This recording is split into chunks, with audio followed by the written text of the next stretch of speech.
நடிகை ராதிகா சரத்குமார் திருமணம் குறித்து திமுக தலைமை கழக பேச்சாளர் சிவாஜி கிருஷ்ணமூர்த்தி மீண்டும் சர்ச்சைக்குரிய வகையில் பேசிய வீடியோ தீயாய் பரவி வருகிறது. தென்காசியில் மக்களவைத் தேர்தல் வெற்றிக்கு நன்றி தெரிவிக்கும் பொதுக்கூட்டத்தில் பேசிய அவர் இவ்வாறு பேசியுள்ளார். விருதுநகரில் சரத்குமாரின் கரம் பற்றிய மனைவியாம்.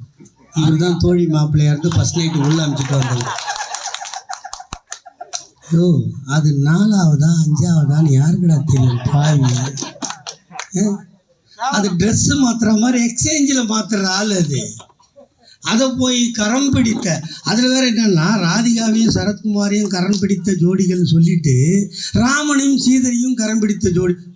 ராமன் என்ன கதி ஆவறதுடா பாவி. அது அவரு ராத்திரி 1:30 மணிக்கு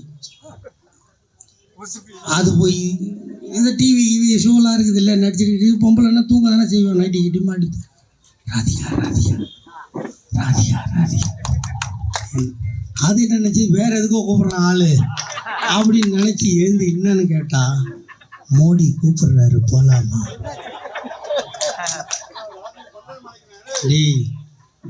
ராத்திரியில் போய் பொண்டாட்டிக்கிட்ட கேட்குற வேலையாடா இது அவர் கூப்பிட்றாரு இவர் கூப்பிட்றாருன்னு கேட்குறது. உடனே கட்சி அனுப்பிச்சிட்டானா. அது ஒரு கட்சி. செய்திகளை உள்ளது உள்ளபடி தெரிந்து கொள்ள ரெஃப்ளெக்ட் நியூஸை சப்ஸ்கிரைப் பண்ணுங்க.